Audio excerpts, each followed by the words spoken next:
Welcome friend welcome to my channel exam explain. तो friend, हम अपने चैनल पर आज हम आपको दृष्टि करंट अफेयर 2022 जिसका करंट अफेयर का सेक्शन 1 जून 2021 से लेकर 10 मई 2022 तक का करंट अफेयर इसमें है, अद्यतन है। तो इसका समसामयिक घटनाओं का वार्षिक संकलन जो आया हुआ है, इसको हम करा रहे हैं आप अपने चैनल पर। और फ्रेंड, इससे रिलेटेड हम 2 वीडियो पहले ही डाल चुके हैं, ठीक है। तो फ्रेंड, अब हम चलते हैं तीसरे पार्ट की तरफ। हाँ, उसको कंटिन्यू करते हैं। और आप में से जो लोग भी हमारे फर्स्ट और सेकंड दोनों पार्ट नहीं देखे होंगे तो वो हमारे चैनल पर जाके वीडियो को देख सकते हैं। चलिए फ्रेंड, अब हम अपना तीसरा पार्ट यहाँ से स्टार्ट करते हैं, ठीक है फ्रेंड। तो ये है हमारा तीसरा पार्ट, यहाँ से सुशासन सूचकांक क्या होता है, इसको जस्ट देखते चलते हैं जल्दी से। तो चलिए फ्रेंड, इसको स्टार्ट करते हैं, ठीक है। सुशासन सूचकांक क्या होता है? सुशासन सूचकांक यानी GGI गुड गवर्नेंस इंडेक्स जिसे बोलते हैं। सुशासन सूचकांक को GGI बोलते हैं, गुड गवर्नेंस इंडेक्स भी बोलते हैं। सभी राज्यों और केंद्र शासित प्रदेशों में प्रशासन की स्थिति के आकलन तथा उनकी सरकारों द्वारा उठाए गए विभिन्न कदमों के प्रभाव से अवगत होने का एक रूप साधन यानी यूनिफॉर्म टूल है क्या, ठीक है। सुशासन सूचकांक जो होता है 2020-2021 का विकास, प्रशासनिक सुधार एवं लोक शिकायत विभाग DARPG department of administrative reforms and public grievances ने राष्ट्रीय सुशासन केंद्र NCGG national centre for good governance New Delhi तथा सुशासन केंद्र Hyderabad CGG centre for good governance के तकनीकी सहयोग से किया है, ठीक है। अब फ्रेंड, इसमें देखते चलते हैं इंपॉर्टेंट फैक्ट क्या क्या है। तो फ्रेंड, एक बार जल्दी से उसको भी देख लेते हैं। 25 दिसंबर 2021 को सुशासन दिवस, 25 दिसंबर 2000 ये इंपॉर्टेंट हो गया। सुशासन दिवस यानी गुड गवर्नेंस डे के अवसर पर केंद्रीय कार्मिक लोक शिकायत एवं पेंशन मंत्रालय द्वारा सुशासन सूचकांक 2021-22 जारी किया गया। किसके द्वारा? केंद्रीय कार्मिक लोक शिकायत और पेंशन मंत्रालय द्वारा, ठीक है। यह है इस सूचकांक का द्वितीय संस्करण है। इसका जो 2020 और 21 में जारी किया गया, ये इसका सेकंड वर्जन है, ठीक है, दूसरा संस्करण है, ठीक। तो फ्रेंड, अब इसमें देखते हैं इसका फर्स्ट क्या है। इस सूचकांक को पहली बार वर्ष 2019 में जारी किया गया था, ठीक है। इसमें राज्यों एवं केंद्र शासित प्रदेशों को 4 श्रेणियों जो कि राज्य समूह ए है, इसके अंतर्गत राज्य पहला है अन्य राज्य समूह ए पहला है। दूसरा है अन्य राज्य समूह बी। तीसरा है उत्तर पूर्वी एवं पहाड़ी राज्य 3। चौथा है केंद्र शासित प्रदेश में वर्गीकृत किया गया है, ठीक है। चौथे 4 उसमें खंडों में विभाजित किया गया है, ठीक है। सुशासन सूचकांक 2020 और 21 में जम्मू एवं कश्मीर जो कि वर्तमान में केंद्र संघ शासित क्षेत्र, वर्तमान में इसको यूनियन टेरिटरी यानी संघ शासित क्षेत्र बना दिया गया है, को पूर्वोत्तर एवं पहाड़ी राज्य श्रेणी में शामिल किया गया है, ठीक है। GGI यानी गुड गवर्नेंस इंडेक्स क्या है? 2020 और 21 के तहत 10 प्रशासनिक क्षेत्रों में विस्तृत 58 संकेतकों के आधार पर राज्यों और केंद्र शासित प्रदेशों के स्कोर एवं रैंक की गणना की गई है, ठीक है। फ्रेंड, इसको और देखते हैं की गणना की गई है। संयुक्त रैंकिंग में समूह ए के राज्यों में गुजरात, समूह बी के राज्यों में मध्य प्रदेश, पूर्वोत्तर एवं पहाड़ी राज्यों में हिमाचल प्रदेश तथा केंद्र शासित प्रदेशों में दिल्ली शीर्ष स्थान पर है, ठीक है। सुशासन सूचकांक के 10 क्षेत्र निम्नमत हैं। कौन कौन? कृषि एवं संबद्ध क्षेत्र, वाणिज्य एवं उद्योग, दूसरे पर तीसरे पर मानव संसाधन विकास, चौथे पर सार्वजनिक स्वास्थ्य, पाँचवें पर सार्वजनिक बुनियादी ढांचा एवं जन सुविधा उपयोगिता, ठीक है। छठवें पे है आर्थिक शासन, 7वें पे है सामाजिक कल्याण एवं विकास, 8वें में है न्यायिक एवं सार्वजनिक सुरक्षा और 9वें में है पर्यावरण, 10वें में है नागरिक केंद्रित शासन, ठीक है। संयुक्त रैंकिंग में समूह बी के कुल 8 राज्यों में उत्तर प्रदेश का 5वां स्थान है। ये इंपॉर्टेंट आप लोग के लिए हो जाता है कि संयुक्त रैंकिंग जो हुई थी सुशासन सूचकांक की 20 से 21 की, कुल समूह बी के कुल 8 राज्य जो हैं उसके अंदर, उसमें उत्तर प्रदेश का कौन सा स्थान है? 5वां स्थान है। यह आपके लिए इम्पोर्टेंट बन जा रहा है, ठीक है। ठीक, अब चलते हैं अगले कॉलम पे इसी पेज के, थोड़ा उसको भी देख लेते हैं जल्दी से क्या है उसमें। फ्रेंड, महिलाओं के लिए विवाह की न्यूनतम आयु में वृद्धि की गई। विवाह की न्यूनतम आयु को लेकर कानूनी हस्तक्षेप आज़ादी से पहले का है। हरविलास शारदा ने, ये इम्पोर्टेंट है, वर्ष 1929 में सेंट्रल लेजिस्लेटिव असेंबली में बाल विवाह की रोकथाम हेतु एक विधेयक प्रस्तावित किया था। आगे जाकर इसके जरिए जो कानून बना वह बाल विवाह रोकथाम अधिनियम कहलाया। इस अधिनियम के जरिए विवाह के लिए न्यूनतम आयु कितनी तय की गई, न्यूनतम आयु तय की गई, और इसके जरिए लड़कियों के लिए विवाह की न्यूनतम आयु 14 वर्ष लड़कियों के लिए, ठीक है, न्यूनतम आयु 14 वर्ष न्यूनतम आयु, और लड़कों के लिए कितनी की गई, विवाह के लिए न्यूनतम आयु 18 वर्ष की गई, ठीक है। वर्ष 1978 में पहली बार संशोधन किया गया इसमें, जिसके अनुसार लड़कों के लिए यह आयु 21 वर्ष और लड़कियों के लिए कितनी कर दी गई, 18 वर्ष, ठीक है। 1978 में पहली बार इसमें संशोधन किया गया था, और पहली बार 1929 में सेंट्रल लेजिस्लेटिव असेंबली में बाल विवाह रोकथाम हेतु एक विधेयक प्रस्तावित किया गया। आगे जाकर जो यही विधेयक कानून बना, बाल विवाह रोकथाम अधिनियम, ठीक है, जिसमें लड़कियों के लिए न्यूनतम उम्र 14 वर्ष और लड़कों के लिए 18 वर्ष की गई। वर्ष 1978 में इसमें पहली बार संशोधन किया गया, जिसके अनुसार लड़कों के लिए यह आयु 21 वर्ष और लड़कियों के लिए 18 वर्ष कर दी गई, ठीक है। न्यूनतम, ये न्यूनतम है, ठीक है। उल्लेखनीय है कि बाल विवाह जैसी कुप्रथा का उन्मूलन सतत विकास लक्ष्य 5 SDG 5 के तहत का हिस्सा है। और इसमें इंपॉर्टेंट फैक्ट क्या क्या है फ्रेंड्स, थोड़ा उसको भी देख लेते हैं।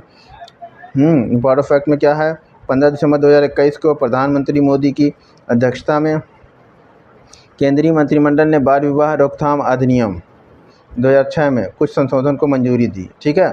इसका उद्देश्य महिलाओं के लिए विवाह की न्यूनतम आयु 3 वर्षों की वृद्धि कर दी गई, यानी 18 से बढ़ाकर 21 वर्ष कर दिया गया, ठीक है। संसद में इस संशोधन के पारित हो जाने के बाद भारत में महिलाओं और पुरुषों के विवाह की न्यूनतम कानूनी आयु एक समान यानी 21 वर्ष हो गई। दोनों की आयु एक समान 21 वर्ष हो गई, ठीक है। चलिए फ्रेंड आगे देखते हैं। केंद्र सरकार ने इस संबंध में बाल विवाह रोकथाम संशोधन अधिनियम विधेयक 2021 को लोकसभा के शीतकालीन सत्र में प्रस्तुत किया था, लेकिन विधेयक के प्रावधानों पर सहमति नहीं बन पाने के कारण उसे अस्थायी समिति के पास भेजा गया था, ठीक है। अब उसके बाद ये एक समान समिति बन गई, 21 वर्ष हो गया, यही क्वेश्चन बनता है आपका, ठीक है। इसमें ज़्यादा कुछ देखने लायक नहीं है आपके लिए।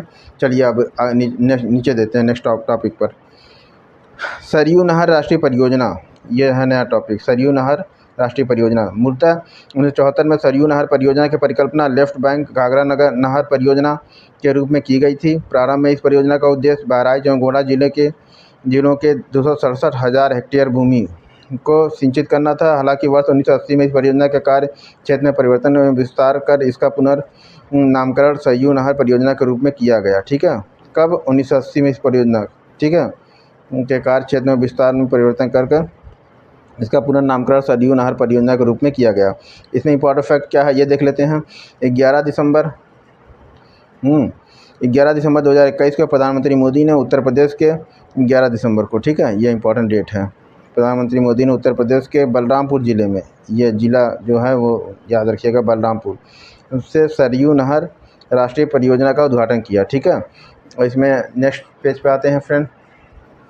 इसमें देखिए, उत्तर प्रदेश में मानसून के दौरान घाघरा नदी के अधिशेष जल यानी सरप्लस वाटर का सिंचाई हेतु उपयोग करने के लिए इस परियोजना को डिज़ाइन किया गया है, ठीक है।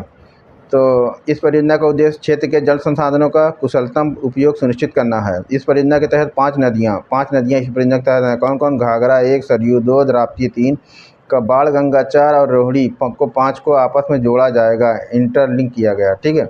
यह परियोजना 3 चरणों में पूर्ण हुई है। चरण फर्स्ट फेज में क्या हुआ, पूरे AIBP के तहत, हाँ, इसको फर्स्ट फेज को पूर्व में AIBP कहा गया, सेकंड फेज को क्या कहा गया, AIBP, तथा फेज थर्ड को PMKSYNP कहा गया में कार्यान्वित की गई, ठीक है। वर्ष 2012 में इसे राष्ट्रीय परियोजना घोषित कर दिया गया, ठीक है। अब देखिए बॉक्स में जो होता है फ्रेंड, ये तो आपको पहले ही बता चुके हैं, ये इंपॉर्टेंट होता है, थोड़ा इसको ज़्यादा ध्यान से देखिएगा। महोबा में विभिन्न परियोजनाओं का उद्घाटन। 19 नवंबर 2021 को प्रधानमंत्री ने जल संकट समाधान के लिए महोबा उत्तर प्रदेश में विभिन्न परियोजनाओं का उद्घाटन किया। इन परियोजनाओं में शामिल है क्या क्या, अर्जुन सहायक परियोजना, रतौली बियर परियोजना, भाऊनी बांध परियोजना, मझगांव चिल्ली स्प्रिंकल परियोजना। इस परियोजना से महोबा, हमीरपुर, बांदा, ललितपुर की लगभग 65,000 हेक्टेयर भूमि की सिंचाई संभव होगी। इन परियोजनाओं से इस क्षेत्रों में पेयजल की उपलब्ध होगा, ठीक है। अब ये हो गया बॉक्स वाली बात। अब चलते हैं आगे, थोड़ा देखते हैं।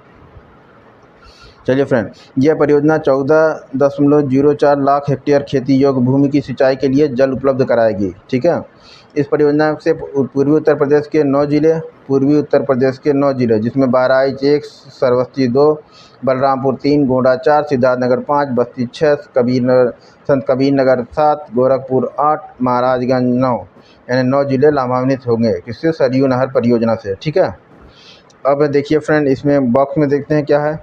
झांसी में उद्घाटित परियोजनाएं कौन कौन सी हुई हैं? 19 नवंबर 2021 को प्रधानमंत्री मोदी ने झांसी में 600 मेगावाट के ultra mega solar power park का उद्घाटन किया। ठीक है, कब? 19 नवंबर 2021 को मोदी जी ने। ठीक है, इसका निर्माण 3000 करोड़ रुपए से अधिक की लागत से किया गया है। इससे सस्ती विद्युत एवं ग्रिड स्थिरता जैसे दोहरे लाभ प्राप्त होंगे। प्रधानमंत्री ने झांसी में अटल एकता पार्क का भी उद्घाटन किया। झांसी में ही अटल एकता पार्क का उद्घाटन किया प्रधानमंत्री ने। ठीक है, ये इंपॉर्टेंट है। इसका नामकरण भूतपूर्व प्रधानमंत्री अटल बिहारी वाजपेयी के नाम पर किया गया। ठीक, यह पार्क 40,000 वर्ग क्षेत्र मीटर में विस्तृत है। ठीक, यहाँ स्थित अटल बिहारी वाजपेयी की प्रतिमा को प्रख्यात शिल्पकार राम सुतार ने निर्मित किया। ठीक है, इस यहाँ अटल बिहारी की प्रतिमा को किसने निर्मित किया है? वाजपेयी जी की प्रतिमा को यहाँ पे प्रमुख शिल्पकार राम सुतार ने निर्मित किया। यह इंपॉर्टेंट हो गया। ठीक है, चलिए फ्रेंड, अब अगले टॉपिक पे चलते हैं। अब है अगला टॉपिक हमारा स्किल इंडिया। ठीक है, स्किल इंडिया देख लेते हैं क्या है। Skill India report 2022। चलिए फ्रेंड, जल्दी से इसे भी देख लेते हैं। Digital India. ठीक है, डिजिटल प्रौद्योगिकी के इस दौर में आज चतुर्थ औद्योगिक क्रांति की बात की जा रही है, जो कि मुख्यतः साइबर भौतिक प्रणालियों, इंटरनेट ऑफ थिंग्स यानी कि IoT नेटवर्क प्रणाली पर आधारित होगी। ऐसी स्थिति में आज नियोक्ताओं द्वारा कौशलपूर्ण एवं भावी मांग के अनुसार तैयार कर्मचारियों को ही वरीयता दी जा रही है। इसी परिप्रेक्ष्य में वर्ष 2014 से वार्षिक इंडिया स्किल रिपोर्ट जारी की जा रही है, जो बदलते परिदृश्य के अनुसार नियोजन परिदृश्य पर विस्तृत जानकारी प्रदान करती है। ठीक है, ये तो इसका इंट्रो हो गया। इसमें इंपॉर्टेंट फैक्ट क्या क्या है? 9 दिसंबर 2021 को नई दिल्ली में इंडिया स्किल रिपोर्ट 2022 जारी की गई। ठीक है, ISR जिसे बोलते हैं शॉर्ट फॉर्म में, इंडिया स्किल रिपोर्ट 2022। इस रिपोर्ट का यह 9वां संस्करण है। ठीक है, रिपोर्ट को 28 राज्यों एवं 8 संघ शासित प्रदेशों के 3 लाख से अधिक छात्रों एवं 1.5 से अधिक नियोक्ताओं के सर्वेक्षण के आधार पर तैयार किया गया। इंडिया स्किल रिपोर्ट 2 पृथक गतिविधियों क्या है? वीबॉक्स राष्ट्रीय नियोजनीयता परीक्षण, जिसे वीबॉक्स नेशनल एम्प्लॉयबिलिटी टेस्ट यानी WNET जिसे बोला जाता है। इंडिया हायरिंग इंटेंट सर्वे यानी इंडिया हायरिंग इंटेंट सर्वे का सम्मेलन है। ठीक है, इंडिया स्किल रिपोर्ट जो पृथक गतिविधियां हैं, जो कि अलग अलग कौन सी है? वीबॉक्स राष्ट्रीय नियोक्ता परीक्षण और इंडिया हायरिंग इंटेंट सर्वे, इन दोनों का सम्मेलन है। ठीक है, India skill report 2022 Wheebox, people strong तथा भारतीय उद्योग परिसंघ CII की एक संयुक्त पहल है। इस रिपोर्ट को तैयार करने में संयुक्त राष्ट्र विकास कार्यक्रम UNDP, अखिल भारतीय तकनीकी शिक्षा परिषद AICTE, MSD, Sunstone, ASAP Kerala तथा भारतीय विश्वविद्यालय AIU द्वारा भी सहयोग किया गया। ठीक है, रिपोर्ट के अनुसार समग्र नियोजनीयता यानी ओवरऑल एम्प्लॉयबिलिटी में वृद्धि दर्ज की गई। अब इस रिपोर्ट के अनुसार क्या हुआ कि समग्र नियोजनीयता यानी ओवरऑल एम्प्लॉयबिलिटी में वृद्धि दर्ज की गई। यह वर्ष 2021 के 45.97% से बढ़कर वर्ष 2022 में 46.2% के स्तर पर पहुंच गई है। ठीक है, इस रिपोर्ट के अनुसार बैंकिंग में वित्तीय सेवा तथा बीमा, सॉफ्टवेयर, हार्डवेयर एवं IT, फार्मा, इंटरनेट, बिजनेस से सर्वाधिक नियोजन करने वाले क्षेत्रों में शीर्ष पर है। वर्ष 2022 में सर्वाधिक नियोजन गतिविधि हायरिंग कहाँ पे हुई है? एक्टिविटी संभावना वाले 3 राज्य कौन से? महाराष्ट्र 1, कर्नाटक 2, तमिलनाडु 3। ये 3 ऐसे राज्य हैं जहाँ पे सर्वाधिक यानी हायरिंग एक्टिविटी है। ठीक है, चलिए फ्रेंड, अगले उस पर चलते हैं पेज पे और देखते हैं इसमें क्या है। हाँ, ये रहा। ठीक है, ये जो बॉक्स वाला इसको देख लेते हैं, इंपॉर्टेंट होता है। उच्चतम नियोजनीयता यानी उच्चतम नियोजनीयता, जिसे इंग्लिश ज़्यादा स्पष्ट है, हाईएस्ट एम्प्लॉयबिलिटी वाले शीर्ष 5 राज्य कौन कौन है, इस भी देख लेते हैं राज्य और इनका परसेंटेज। ठीक है, महाराष्ट्र 66.1%, उत्तर प्रदेश 65.2%, केरल 64.2%, पश्चिम बंगाल 63.8%, कर्नाटका 59.3%। ठीक है, तो उच्चतम नियोजनीयता वाले शीर्ष 5 शहर, अब 5 शहरों की बात, 5 राज्य हो गया, 5 शहरों की बात, जिसमें शहर में पुणे 78% है, लखनऊ 74.32% है, त्रिवेंद्रम 66.48% है, कोलकाता 57.16% है, बेंगलुरु 56.48% है।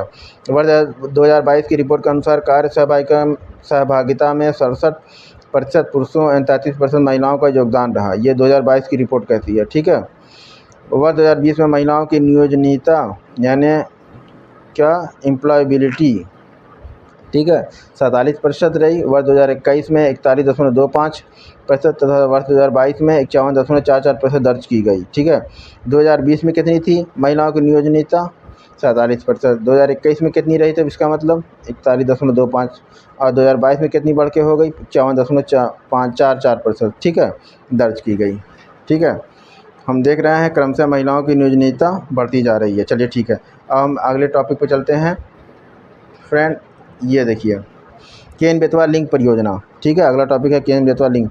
विश्व जल दिवस, विश्व जल दिवस कब मनाया जाता है फ्रेंड, 22 मार्च 2021 के अवसर पर प्रधानमंत्री नरेंद्र मोदी की उपस्थिति में केंद्रीय जल शक्ति मंत्रालय तथा उत्तर प्रदेश और मध्य प्रदेश सरकार के मध्य एक ऐतिहासिक 3 पक्षीय समझौता और ज्ञापन हस्ताक्षरित हुआ। देश में पहली बड़ी केंद्र संचालित नदी जोड़ो परियोजना केन बेतवा लिंक, सबसे बड़ी, ये देश में पहली नदी है, पहली बड़ी यानी फर्स्ट केंद्र संचालित नदी जोड़ो परियोजना।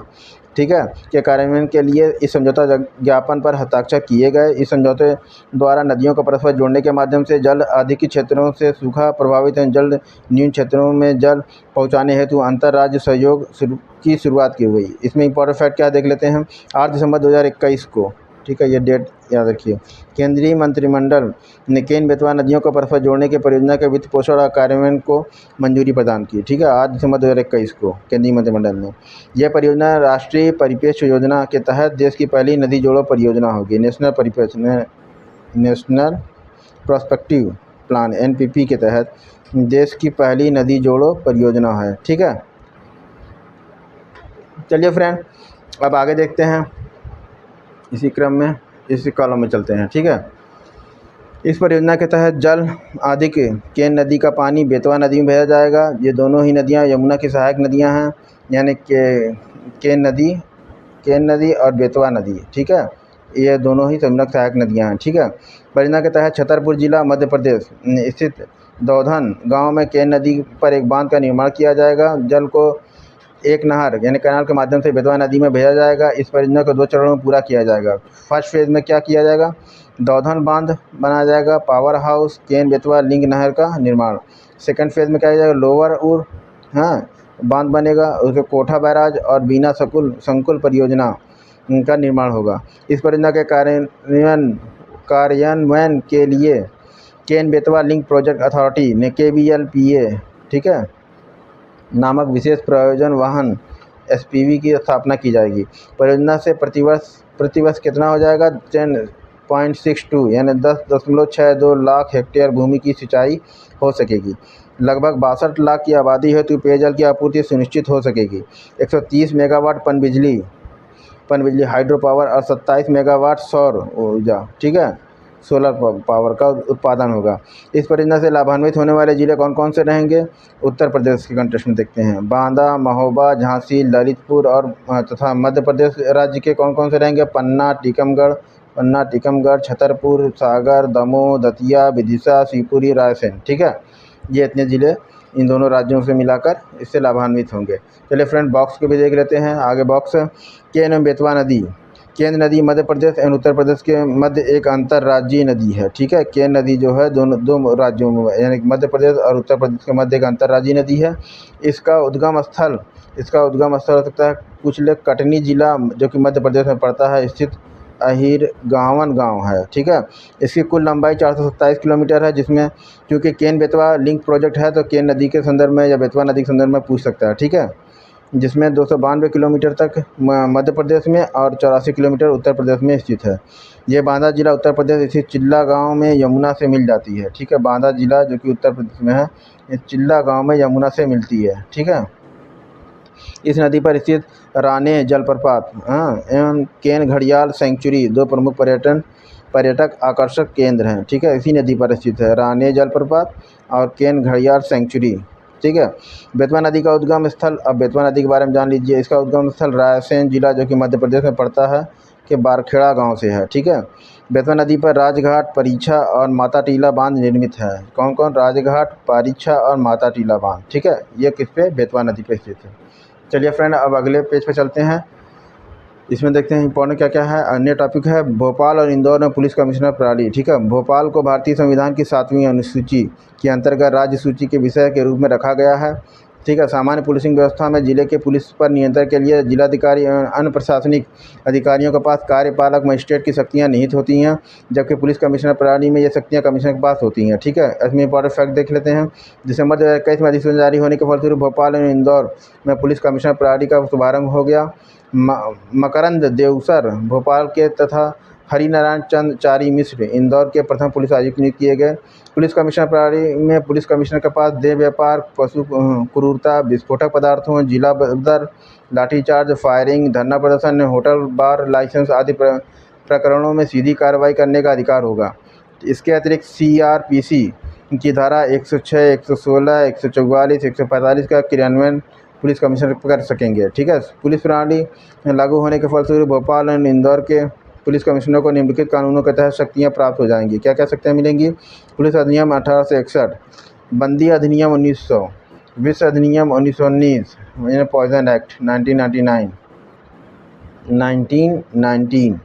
ठीक है, 1919। अनैतिक व्यापार निवारण अधिनियम 1956। ठीक है, गैर कानूनी गतिविधि रोकथाम अधिनियम 1967, मोटर वाहन अधिनियम 1988, मध्य प्रदेश राज्य सुरक्षा अधिनियम 1990, आधिकारिक गोपनीयता अधिनियम 1926। ये सारे शक्तियाँ, ये सारे कानून के तहत वो लागू करवा सकते हैं। इस पर कभी भी आपका चालान किया जा सकता है अगर आप कोई सी भी गैर कानूनी गतिविधि में संलिप्त पाए गए। तो पुलिस कमिश्नर वहाँ के, भोपाल के और इंदौर के, ये लोग इन धाराओं में आपका चालान कर सकते हैं। ठीक है, चलिए अब फ्रेंड देखते हैं उत्तर प्रदेश। उत्तर प्रदेश के निम्न 4 जिलों में पुलिस कमिश्नर सिस्टम लागू किया गया। ठीक है, तो अब उत्तर प्रदेश को भी देख लेते हैं, और उत्तर प्रदेश थोड़ा हम लोग के लिए इम्पोर्टेंट भी है। ठीक है, क्योंकि 12 जून को उसी का पेपर होने वाला है। तो उत्तर प्रदेश के कंटेक्स्ट में देख लेते हैं 4 जिलों में क्या पुलिस कमिश्नर सिस्टम लागू किया गया। कौन कौन से ज़िले हैं? वो गौतम बुद्ध 1, लखनऊ 1, गौतम बुद्ध 2, वाराणसी 3, कानपुर 4। ये 4 ऐसे ज़िले हैं उत्तर प्रदेश के जहाँ पे पुलिस कमिश्नर सिस्टम लागू किया गया। ठीक, भारत की पहली ग्रीन हाइड्रोजन माइक्रोग्रिड परियोजना, भारत की पहली ग्रीन हाइड्रोजन माइक्रोग्रिड परियोजना कौन कौन सी है? अक्षय ऊर्जा से उत्पादित हाइड्रोजन को ग्रीन हाइड्रोजन कहा जाता है, जो कि अक्षय ऊर्जा से उत्पादित होती है। ठीक है, स्वच्छ हाइड्रोजन को ग्रीन हाइड्रोजन कहा जाता है। यह गुण इसे परिवहन और बिजली उत्पादन अनुप्रयोग हेतु एक आकर्षक ईंधन का विकल्प बनाता है। इसमें ध्यान देने वाली बात है कि बजट 2021-22 में केंद्र सरकार ने राष्ट्रीय हाइड्रोजन ऊर्जा मिशन की घोषणा की थी। ठीक है, बजट में कौन से बजट में? 21-22 के बजट में केंद्र सरकार ने राष्ट्रीय हाइड्रोजन ऊर्जा मिशन की घोषणा की थी। चलिए फ्रेंड, अगले कॉलम पर देख लेते हैं जल्दी से एक बार। हाँ, ये है इम्पॉर्टेंट फैक्ट। अब इस अगले कॉलम पे है इम्पॉर्टेंट फैक्ट। तो इम्पॉर्टेंट फैक्ट एक बार देख लेते हैं। दिसंबर 2021 में NTPC लिमिटेड ने ब्लूम एनर्जी, ठीक है, इंडिया प्राइवेट लिमिटेड के पूर्ण स्वामित्व वाली इकाई के साथ गठबंधन की घोषणा की। यह गठबंधन NTPC सिमहाद्री, जो कि आंध्र प्रदेश में स्थित भारत की पहली होगी। यह भारत की पहली हरित हाइड्रोजन माइक्रोग्रिड परियोजना होगी। ठीक है, इसके तहत देश की पहली हरित हाइड्रोजन आधारित ऊर्जा, ठीक है, इसके तहत देश की पहली हरित हाइड्रोजन आधारित ऊर्जा भंडारण परियोजना के लिए ब्लूम एनर्जी के इलेक्ट्रोलाइजर तथा हाइड्रोजन चालित ईंधन सेल प्रौद्योगिकियों का चयन किया गया। ठीक है, परियोजना के तहत निकटवर्ती तैरते सौर संयंत्र फ्लोटिंग सोलर प्लांट द्वारा उत्पादित नवीकरणीय विद्युत से इलेक्ट्रोलाइजर के प्रयोग द्वारा हरित हाइड्रोजन का उत्पादन होगा। ठीक है, यह 240 किलोवाट का ठोस ऑक्साइड और उच्च तापमान वाला इलेक्ट्रोलाइजर होगा। तत्पश्चात 50 किलोवाट के ठोस ऑक्साइड ईंधन सेल के माध्यम से बिना किसी दहन प्रक्रिया के इस हाइड्रोजन को कार्बन न्यूट्रल यानी उदासीन विद्युत यानी कार्बन न्यूट्रल इलेक्ट्रिसिटी से में परिवर्तित कर दिया जाएगा। ठीक है फ्रेंड, चलिए इसको भी देख लेते हैं अगले पॉइंट को। इस कार्बन उदासीन विद्युत में से सिमहाद्री स्थित एनटीपीसी गेस्ट हाउस को ऊर्जा प्रदान की जाएगी। यह विश्व की सबसे बड़ी हरित हाइड्रोजन आधारित ऊर्जा भंडारण परियोजनाओं में से एक होगी। ठीक है, यह परियोजना वर्ष 2070 तक शून्य कार्बन उत्सर्जन का लक्ष्य को, जो भारत देश का हमारे शून्य कार्बन उत्सर्जन का लक्ष्य है, उसको प्राप्त करने में और लद्दाख को कार्बन शून्य क्षेत्र बनाने में प्रधानमंत्री के दृष्टिकोण को अनुरूप है। ठीक है, चलिए फ्रेंड, यहाँ तक हो गया। अब आपको देखना है नेक्स्ट टॉपिक पोचमपल्ली। पोचमपल्ली में क्या है भाई, ज़रा इसको भी देख लेते हैं। ठीक है, पोचमपल्ली सर्वश्रेष्ठ पर्यटन गांव। पोचमपल्ली सर्वश्रेष्ठ पर्यटन गांव है, यानी बेस्ट टूरिज्म विलेज। संयुक्त राष्ट्र विश्व पर्यटन संगठन UNWTO की एक पहल है। इस पहल के अंतर्गत उन गाँवों को मान्यता प्रदान की जाती है जो पर्यटन को अपने विकास एवं कल्याण का सॉरी फ्रेंड गाँव को मान्यता प्रदान की जाती है जो पर्यटन को अपने विकास एवं कल्याण का सुदृढ़ संचालक बनाने हेतु प्रतिबद्ध है। यह पहल गाँवों उनकी प्राकृतिक छवि, प्राकृतिक एवं सांस्कृतिक विविधता, पाक कला सहित स्थानीय मूल्यों एवं गतिविधियों के संरक्षण में पर्यटन के महत्व को रेखांकित करती है। इसमें इंपॉर्टेंट फैक्ट क्या है देख लेते हैं। UNWTO की महासभा का 24वां सत्र कहाँ हुआ? 30 नवंबर से 3 दिसंबर 2021 के मध्य मैड्रिड स्पेन में आयोजित किया हुआ था। ठीक है, UNWTO महासभा का 24वां सत्र 3 दिसंबर से 2021 के मध्य मैड्रिड में आयोजित हुआ था, जो कि स्पेन में पड़ता है। ठीक है, चलिए फ्रेंड अगले पेज पे चलते हैं और इसको जल्दी से कंप्लीट करते हैं। ठीक है, इस पर क्या है तो जो इम्पोर्टेंट है देख लेते हैं। इसमें है फ्रेंड, इस सत्र के दौरान 5 वैश्विक क्षेत्रों में स्थित 32 देशों के कुल 44 गाँवों को वर्ष 2021 हेतु सर्वश्रेष्ठ पर्यटन गाँवों का दर्जा प्रदान किया गया है। 44 गाँवों को। ठीक है, UNWTO द्वारा चयनित 44 सर्वश्रेष्ठ पर्यटन गाँव में भारत का पोचमपल्ली गाँव भी शामिल है। यानी UNWTO ने जो 44 सर्वश्रेष्ठ पर्यटन गाँवों को चयन किया था, उसमें भारत देश का हमारे पोचमपल्ली गाँव भी शामिल है। ठीक है फ्रेंड, ये हो गया इतना। अब इसको आगे देखते हैं। पोचमपल्ली गाँव भी शामिल है। पोचमपल्ली तेलंगाना के नलगोंडा ज़िले में स्थित है। यानी पोचमपल्ली जो गांव शामिल किया गया है UNWTO के द्वारा, वो तेलंगाना के नलगोंडा ज़िले में स्थित है। तेलंगाना राज्य के नलगोंडा ज़िले में। ठीक है, यहाँ की उत्कृष्ट साड़ियों के लिए इसे भारत के सिल्क शहर यानी सिल्क सिटी ऑफ इंडिया के नाम से भी जाना जाता है। इन साड़ियों को इकत नामक अनूठी शैली द्वारा बुना जाता है। ठीक है, इकत नामक अनूठी शैली द्वारा बुना जाता है। पोचमपल्ली की एकल शैली को वर्ष 2004 में भौगोलिक संकेतक यानी जियोग्राफिकल इंडिकेटर प्राप्त हुआ था। 2004 में इसको मिला था GI टैग। ठीक है, एकत शैली को, पोचमपल्ली की एकत शैली को 2004 में ही GI टैग जियोग्राफिकल इंटीग्रेटर प्राप्त हुआ था। पोचमपल्ली को भूदान पोचमपल्ली के नाम से भी जाना जाता है। उल्लेखनीय कि 18 अप्रैल 1951 को इसी गांव से आचार्य विनोबा भावे ने, यानी पोचमपल्ली गांव को भी भूदान पोचमपल्ली का नाम से भी जाना जाता है, कि 18 अप्रैल 1951 को इसी गांव से आचार्य विनोबा भावे ने भूदान आंदोलन का शुभारंभ किया था। केंद्रीय पर्यटन मंत्रालय UNWTO सर्वश्रेष्ठ पर्यटन गांव घोषित किए जाने हेतु भारतीय प्रविष्टि के रूप में 3 गांवों को नामित किया गया था। ये 3 गांव कौन कौन थे? कोंगथोंग मेघालय राज्य में पड़ता है, लतपुरा खास मध्य प्रदेश में पड़ता है राज्य में, पोचमपल्ली तेलंगाना। तो इसमें से 3 में से सिर्फ एक ही को सिलेक्ट किया गया UNWTO द्वारा। इसमें से पोचमपल्ली को WTO द्वारा पुरस्कृत किया गया। ठीक है, लतपुरा खास मध्य प्रदेश के निवाड़ी ज़िले में स्थित है।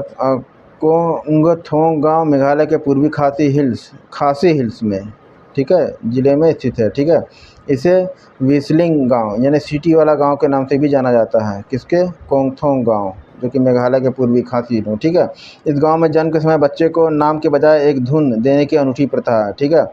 चलिए फ्रेंड, अब बॉक्स को देख लेते हैं, बॉक्स क्योंकि इम्पोर्टेंट होता है। निजामुद्दीन बस्ती परियोजना को यूनेस्को सांस्कृतिक धरोहर संरक्षण पुरस्कार 1 दिसंबर 2021 को नई दिल्ली स्थित ऐतिहासिक 1 दिसंबर 2021 को नई दिल्ली स्थित ऐतिहासिक निजामुद्दीन बस्ती समुदाय के समग्र शहरी पुनरुद्धार की एक परियोजना को यूनेस्को द्वारा पुरस्कृत किया गया, ठीक है। सांस्कृतिक धरोहर संरक्षण हेतु यूनेस्को एशिया प्रशांत अवार्ड 2021 के तहत यह पुरस्कार प्रदान किया गया, ठीक है। निजामुद्दीन बस्ती परियोजना को 2 श्रेणियों में यह अवार्ड प्रदान किया गया है। कौन कौन 2 श्रेणियाँ थी? ये 2 श्रेणियाँ देख लेते हैं, उत्कृष्टता अवार्ड और सतत विकास हेतु विशेष पहचान, ठीक है। चलिए फ्रेंड, अगले उस पर चलते हैं, अगले टॉपिक को अपने चलते हैं, आगे बढ़ते हैं। यह है राष्ट्रीय बहुआयामी गरीबी सूचकांक, ठीक है फ्रेंड। राष्ट्रीय बहुआयामी गरीबी सूचकांक परियोजना का उद्देश्य वैश्विक रूप से स्वीकार होने के साथ साथ भारत की स्थिति के अनुरूप सूचकांक का निर्माण करना है। इस परियोजना का व्यापक उद्देश्य वैश्विक MPI रैंकिंग में भारत की स्थिति में सुधार करना है। भारत में बहुआयामी गरीबी सूचकांक यानी MPI, ठीक है, मल्टीपल पॉवर्टी इंडेक्स के कार्यान्वयन के लिए नीति आयोग नोडल मंत्रालय है। MPI के लिए नोडल मंत्रालय के रूप में नीति आयोग, वैश्विक MPI का प्रकाशन करने वाली एजेंसियां OPHI, इसे Oxford poverty and human development initiative तथा UNDP United Nation development programme के साथ समन्वय करने हेतु उत्तरदायी है। इसके अतिरिक्त राज्यों एवं केंद्र शासित प्रदेशों की उनके निष्पादन यानी परफॉर्मेंस के आधार पर रैंकिंग पर तैयार करने का उत्तरदायित्व भी नीति आयोग का ही है। राष्ट्रीय MPI यानी मल्टी डायमेंशनल पॉवर्टी इंडेक्स, ठीक है, विकसित करने के अंतर मंत्रालयी प्रयास को संस्थानिक दर्जा प्रदान करने के लिए नीति आयोग ने MPICC का गठन किया। नीति आयोग ने ही MPICC का गठन किया, ठीक है, जिसमें 12 मंत्रालय विभाग शामिल हैं। कितने मिनिस्ट्री उसमें शामिल हैं? 12 मिनिस्ट्री उनके डिपार्टमेंट शामिल हैं, ठीक है। इंपॉर्टेंट फैक्ट क्या है इसमें देख लेते हैं फ्रेंड एक बार जल्दी से। इनमें इंपॉर्टेंट फैक्ट निकल के आ रहे हैं। हाल में नीति आयोग द्वारा राष्ट्रीय बहुआयामी गरीबी सूचकांक जारी किया गया। प्रथम राष्ट्रीय MPI baseline report and dashboard राष्ट्रीय परिवार स्वास्थ्य सर्वेक्षण 4 2015-16 NFHS 4 15-16 के आंकड़ों पर आधारित है, ठीक है। राष्ट्रीय बहुआयामी गरीबी सूचकांक का निर्माण 3 आयामों स्वास्थ्य, शिक्षा, रहन सहन का स्तर, ये 3 आयाम, ठीक है, स्वास्थ्य, शिक्षा, रहन सहन का स्तर में विभाजित कर 12 संकेतकों के आधार पर किया गया है। इसमें 10 संकेतक तो वही हैं जो कि वैश्विक MPI मॉडल में शामिल हैं। साथ ही भारतीय परिस्थिति के अनुरूप 2 नए संकेतकों प्रसव पूर्व देखभाल 1 और बैंक खाता को भी जगह दी गई। राष्ट्रीय बहुआयामी गरीबी सूचकांक के माध्यम से न केवल राज्यों के स्तर पर बल्कि जिला स्तर पर 12 संकेतकों में गरीबी का आकलन प्रस्तुत किया गया। राष्ट्रीय MPI के अनुसार भारत की 25.01% जनसंख्या बहुआयामी रूप से गरीब है। यानी राष्ट्रीय MPI के अनुसार भारत की 25.01% जनसंख्या जो है बहुआयामी रूप से गरीब है, ठीक है। चलिए फ्रेंड, अब आगे देखते हैं नेक्स्ट पेज पे, ये बॉक्स है, ठीक है। नेक्स्ट पेज पे ये बॉक्स है, बॉक्स को देखते हैं। सर्वाधिक बहुआयामी गरीबी वाले 5 राज्य कौन हैं? नंबर 1 रैंक फर्स्ट, जिसमें बिहार की रैंक फर्स्ट पे है। बहुआयामी गरीबी जनसंख्या प्रतिशत 51.91। नंबर 2 पे झारखंड आता है 42.16। नंबर 3 रैंक पे आता है उत्तर प्रदेश 37.79। नंबर 4 पे मध्य प्रदेश आता है 36.65। नंबर 5 पे आता है मेघालय 32.67। नंबर 5 पे आता है 5 पे 2 राज्य हैं संयुक्त रूप से, असम 32.67 इसका भी है, मेघालय का भी है, असम का भी है। चलिए फ्रेंड, आगे देख लेते हैं। केरल राज्य जो है सबसे कम बहुआयामी गरीब जनसंख्या वाला राज्य है, ठीक है। यहाँ 0.71% है, ठीक है, पॉइंट में है, ठीक है, और बाकी सब तो पॉइंट की इधर है फुल फिगर में। चलिए फ्रेंड, केंद्र शासित प्रदेशों की दृष्टि से दादर और नागर हवेली 27.36% में बहुआयामी गरीब जनसंख्या सर्वाधिक, जबकि पुडुचेरी में 1.72% में सबसे कम है, ठीक है। दादरा नगर हवेली में सबसे ज़्यादा है MPI के देखा जाए तो 27.36%, और जबकि केंद्र शासित प्रदेश पुडुचेरी भी है, वहाँ पे 1.72% है, यानी सबसे कम है, ठीक है। विभिन्न संकेतकों में सर्वाधिक पिछड़ा राज्य और न्यूनतम अग्रणी राज्य, वंचित जनसंख्या यानी डिप्राइव्ड पॉपुलेशन को वाले राज्य कौन कौन से हैं? संकेतक पोषण, पिछड़ा राज्य, वंचित जनसंख्या प्रतिशत, एक कॉलम है अग्रणी राज्य, वंचित जनसंख्या प्रतिशत में। ठीक है, तो पोषण के कंटेक्स्ट में देखा जाए पिछड़ा राज्य है बिहार। ठीक है, वंचित जनसंख्या प्रतिशत में 51.88%। ठीक है, और अग्रणी राज्य में अगर देखा जाए तो कौन होंगे? सिक्किम, उसकी वंचित जनसंख्या 13.32%। बाल एवं किशोर मृत्यु दर में अगर देखा जाए उत्तर प्रदेश है नंबर 2 पर। ठीक है, वहाँ पे वंचित जनसंख्या प्रतिशत में कितनी है? 4.97। अग्रणी राज्य में कौन है? केरल, वहाँ पे वंचित जनसंख्या कितनी है? 0.19। ठीक है, तो पहले पिछड़ा हुआ देख लेते हैं, फिर अगला देख लेते हैं। ठीक है, इस तरह से क्लियर हो जाएगा। तो पोषण में बिहार हो गया, बाल एवं शिशु किशोर मृत्यु दर में उत्तर प्रदेश है, प्रसव पूर्व देखभाल में बिहार है 45.62, और स्कूली शिक्षा के वर्ष में बिहार 26.27 नंबर 1 पे है। स्कूल में उपस्थिति बिहार 12.52 सबसे कम। खाना पकाने में प्रयुक्त ईंधन के कंटेक्स्ट में देखा जाए बिहार 82.92। स्वच्छता में झारखंड 75.38 और पेयजल में मणिपुर 60.89। ठीक है, अब अग्रणी राज्य, इन सब में अग्रणी राज्य कौन है?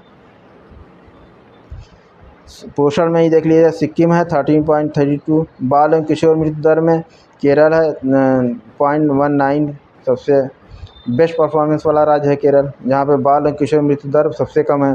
ठीक है, प्रसव पूर्व देखभाल के कंटेक्स्ट में देखा जाए तो केरल जो है सबसे टॉप पे है 1.73। स्कूल शिक्षा के वर्ष के कंटेक्स्ट में देखा जाए तो केरल 1.78 है। स्कूल में उपस्थिति के कंटेक्स्ट में देखा जाए तो केरल 0.54 है। खाना पकाने के में प्रयुक्त होने वाले ईंधन को यूज़ करने के कंटेक्स्ट में देखा जाए तो गोवा है, गोवा राज्य में 14.91 है। ठीक है, स्वच्छता के कंटेक्स्ट में देखा जाए तो केरल जो है अग्रणी राज्य में आता है, वहाँ पे 1.86 है। ठीक है, और पेयजल के कंटेक्स्ट में देखा जाए तो पंजाब है 1.93।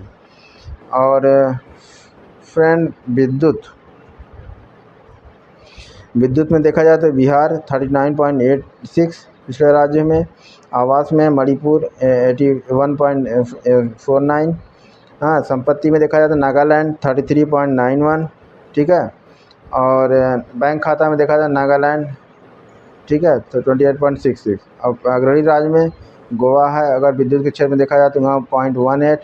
ठीक है, आवास के कंटेक्स्ट में देखा जाए तो केरल 10.76। ठीक है, संपत्ति के मामले में देखा जाए तो संपत्ति सबसे ज़्यादा 1.72 है, अग्रणी राज्य पंजाब है।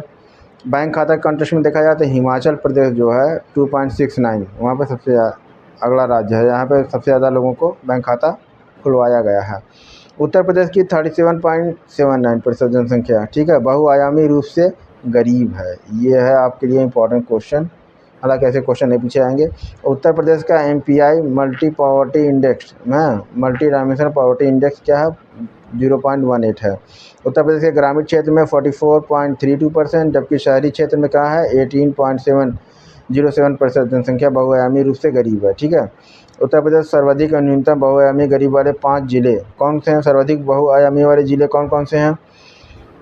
श्रावस्ती, बहराइच, बलरामपुर, खीरी, गोंडा। ठीक है, बहुआयामी गरीबी जनसंख्या प्रतिशत में जहाँ श्रावस्ती की जनसंख्या कितनी है? 74.38। बहुआयामी गरीबी वाले ज़िले में श्रावस्ती है नंबर 1 पे, नंबर 2 पे है बहराइच 71.88, यहाँ इनका परसेंट है। बलरामपुर का 69.45 है, खीरी का 59.95 है, गोंडा का 59.26 है। अब न्यूनतम बहुआयामी गरीबी वाले ज़िले कौन हैं? जहाँ पे न्यूनतम है, ठीक है, ये है सर्वाधिक। अब न्यूनतम में देख लीजिए लखनऊ है, जिसका परसेंटेज कितना है? 12.16 है। कानपुर नगर का 14.34 है। गौतम बुद्ध नगर यानी नोएडा का 17.08 है, और गाज़ियाबाद का 17.47 है। और उसके बाद झांसी का देख लीजिए 20.27 है। ठीक है, चलिए फ्रेंड, यहाँ तक हो गया। अब हम आगे बढ़ते हैं public affair index. Public affair index, इसको हम अगले वीडियो में कराएंगे। यहाँ तक हमारा कंप्लीट हो गया आप अभी का लेक्चर। ठीक है, तो फ्रेंड, अगर आपको वीडियो कैसा लगा ये हमें कमेंट बॉक्स में ज़रूर बताइएगा। वीडियो पसंद आया हो तो इसको लाइक कीजिए, कमेंट बॉक्स में जाके कमेंट कीजिए, और इसमें और क्या सुधार चाहते हैं आप, इसके बारे में अपनी राय दीजिए। और अगर आप नए हो तो हमारे चैनल को सब्सक्राइब कीजिए और बेल आइकन को दबा के ऑल पे क्लिक कीजिए। ओके फ्रेंड, मिलते हैं नेक्स्ट वीडियो में। बाय बाय, टेक केयर, जय हिंद, जय भारत।